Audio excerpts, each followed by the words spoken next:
ओ मौला सबकी सुनता है। सुन लिया उसने। ना बाबर आजम है ना मोहम्मद रिजवान है। पीसीबी ने 17 प्लेयर्स की स्क्वाड अनाउंस की है पाकिस्तान की, जो पहले ट्राई सीरीज खेलेगी, उसके बाद एशिया कप 2025 में हिस्सा लेगी।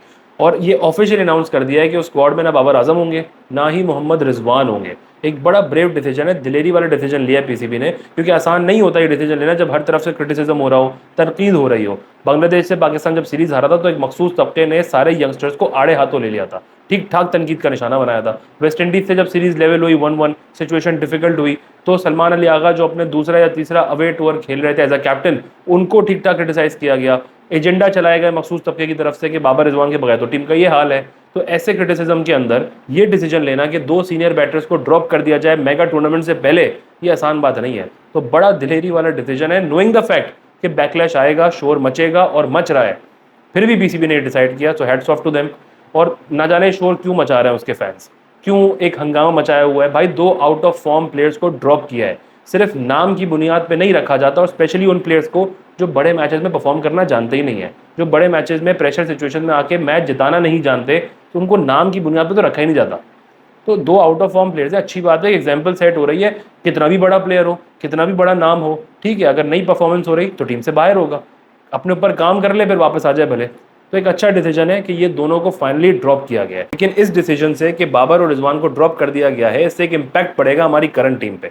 आसान नहीं होगा सलमान अली आगा के लिए और उसकी टीम के लिए, चैलेंजिंग सिचुएशन होगी पाकिस्तान के लिए यहाँ पर परफॉर्म करना, क्योंकि यंगस्टर्स हैं, बहुत सारे इनएक्सपीरियंस प्लेयर्स हैं जो अभी एक ऐसा टूर्नामेंट खेलने जा रहे हैं जहाँ पे 3 टीम्स हैं, ट्राई नेशन है, फिर एशिया कप है। तो उनके लिए एक चैलेंज होगा। उनका मुकाबला सिर्फ रवायती हरीफ भारत से नहीं होगा, अफगानिस्तान से नहीं होगा, बांग्लादेश से नहीं होगा, उनका मुकाबला अपने लोगों से ज़्यादा होगा। उन लोगों से जो तैयार बैठे होंगे कि हमारी टीम हारे, हमारी टीम कोलैप्स करे, स्ट्रगल करे, ताकि एजेंडा चला सकें वापस। तो उन्होंने अपने आप को प्रूव भी करना है और उन तमाम लोगों के खिलाफ खेलना भी है।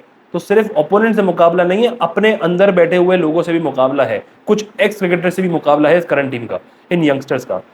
तो आसान नहीं होगा आगा के लिए और हमारी करंट टीम के लिए कि वो जाके वहाँ पे फौरन परफॉर्म करें, स्पेशली शारजा की कंडीशंस पे, जो अफगानिस्तान के लिए बहुत अच्छी और बहुत होम एडवांटेज उनको प्रोवाइड कर रही होती है। खैर, पाकिस्तान की जो स्क्वाड अनाउंस हुई है उसके ऊपर आते हैं। सबसे पहले of course Salman Ali Agha captain, Abrar Ahmed, Faheem Ashraf, very strange, Fakhar Zaman, उनकी इंजरी के मसले चल रहे थे, कहा जा रहा था शायद एशिया कप में जगह नहीं बना सकें, बट वो सेलेक्ट हुए एशिया कप की स्क्वाड के लिए। हारिस रऊफ़, रन मशीन हारिस रऊफ़ अपना कमबैक कर रहा है। Hasan Ali, Hasan Nawaz, Hussain Talat, Khushdil Shah, again very strange and very weird.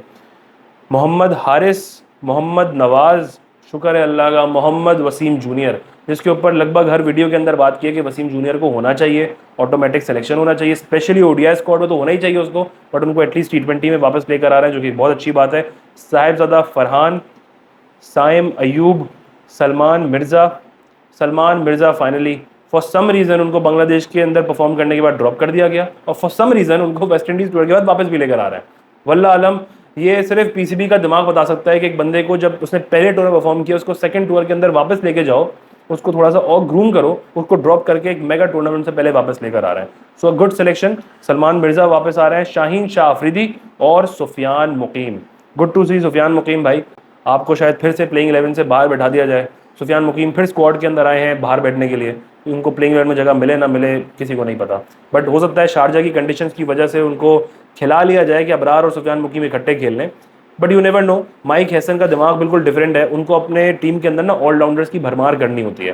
तो हो सकता है कि शारजा के अंदर वो सोचेंगे जी स्पिनिंग कंडीशंस में अगर सपोर्ट चाहिए है तो अबरार है, उसके साथ हम नवाज को रख लेते हैं, खुशदिल को रख लेते हैं, फिर आगा भी है तो साइम अयूब भी है, तो इस तरह से हम अपने स्पिनर्स का कोटा पूरा कर लेंगे। बट अगेन एक स्टूपिड डिसीजन होगा अगर सुफियान मुकीम को शारजा के अंदर हर मैच नहीं खिलाया गया। आई थिंक अगर कोई प्लेयर हमें मैचेस जिता सकता है तो वो अबरार और सुफियान होगा, इन कंडीशन में कि 8 ओवर ऐसे स्पिनर्स के हों जो लीथल बन सकते हैं इकट्ठे। तो सुफियान मुकीम को तो हर मैच वहाँ पे मिलना चाहिए। दो प्लेयर्स जो मुझे लगता है कि इसमें मिसिंग फैक्टर है हमारी स्क्वाड के अंदर, वो एक है अब्बास आफरीदी और इरफान खान न्याजी। आप T20 की स्क्वाड बना रहे हैं और अब्बास आफरीदी उस टीम में नहीं है, बहुत बड़ा क्वेश्चन मार्क है, सवालिया निशान है कि किस बेसिस पे टीम सेलेक्ट हो रही है। हम हमेशा बात कर लेते हैं बाबर आजम की, रिजवान की, कि उनकी जगह नहीं बनती है, परफॉर्म नहीं कर पा रहे हैं। उनके अलावा एक बंदा है जो हमेशा हर क्रिटिसिज्म से बच रहा है, वो है फ़हीम अशरफ। राणा साहब की कोई परफॉर्मेंसेज नहीं है, कोई जस्टिफाई नहीं कर सकता उसकी सिलेक्शन को। एनी डे एनी टाइम अगर दो प्लेयर्स सामने खड़े हुए हों, फ़हीम अशरफ और अब्बास आफरीदी, ऑटोमेटिकली बंदे की नजर जाएगी अब्बास आफरीदी पे कि यार उसको लेकर आ जाओ। फ़हीम अशरफ को एक तो ये स्क्वाड में रखते हैं, नंबर एक। नंबर दो, उसकी वजह से एक बॉलर भी हम शॉर्ट होते हैं और एक बैट्समैन भी शॉर्ट होते हैं। हम सोचते हैं बैटिंग डेप्थ में फ़हीम अशरफ काम आ जाएगा और पांचवा बॉलर हमारा फ़हीम अशरफ बन जाएगा, और दोनों सिचुएशन में फ़हीम अशरफ वर्स्ट है। किस बेसिस पे वो टीम के अंदर सेलेक्ट हो रहा होता है? कोई कोई भी बंदा उठा लो जिसको क्रिकेट का कुछ नहीं पता होगा ना, वो भी कहेगा यार अब्बास आफरीदी।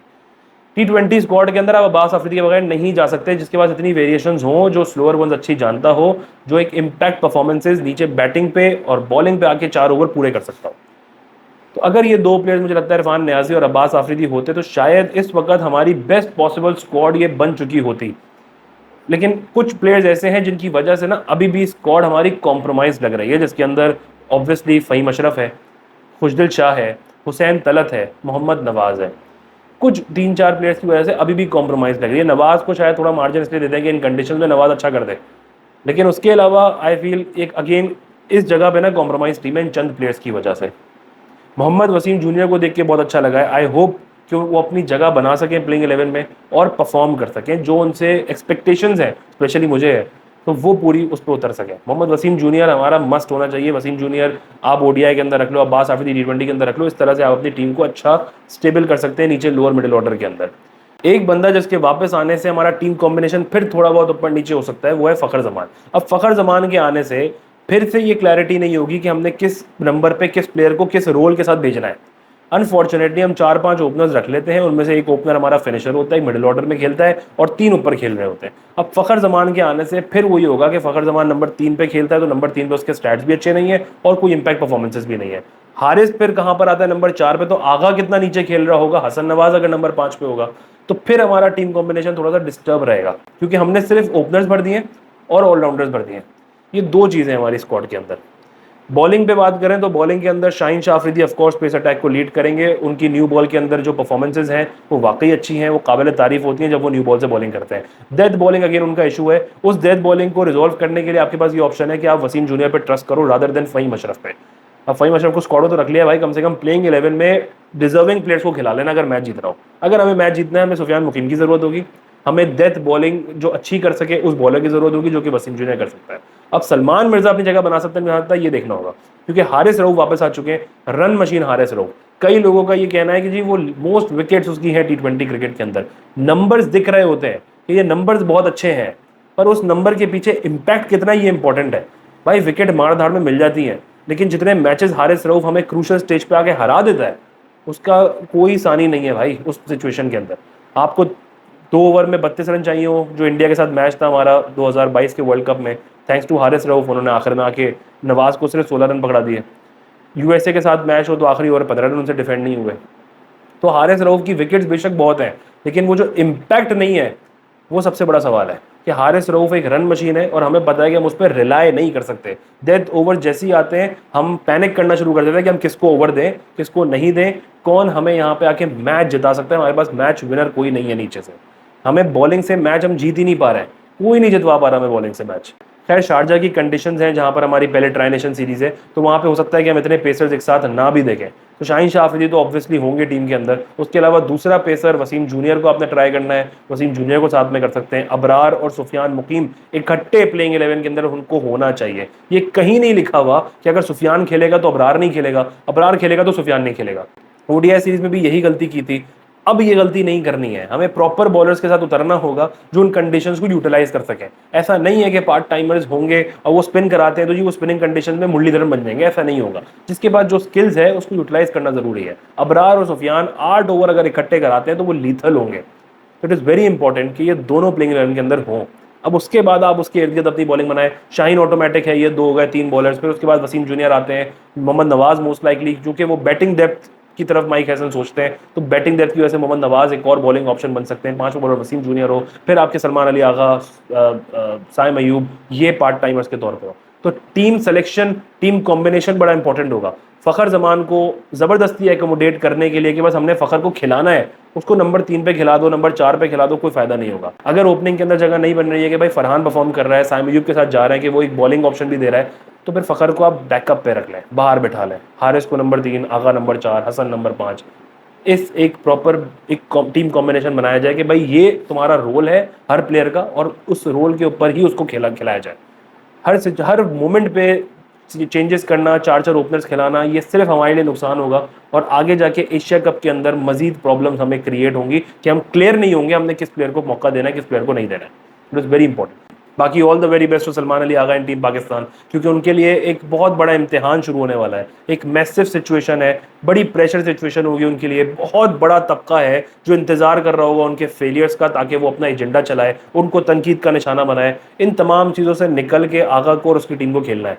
सो all the very best to them, ये यंगस्टर्स बना के परफॉर्म कर सके। हम सब बैक कर रहे हैं, जो भी टीम सेलेक्ट हुई है अब उसमें 2-3 प्लेयर्स मुझे लगता है कॉम्प्रोमाइज टीम है, क्योंकि बीच में फ़हीम अशरफ और खुशदिल वगैरह जो कि इतना बड़ा इंपैक्ट नहीं कर सकते वो टीम के अंदर मौजूद हैं। बट एनीवेज जो भी टीम है उसको बैक कर रहे हैं, क्योंकि बहुत बड़ा तबका उनके खिलाफ है। All the very best Agha, all the best team Pakistan.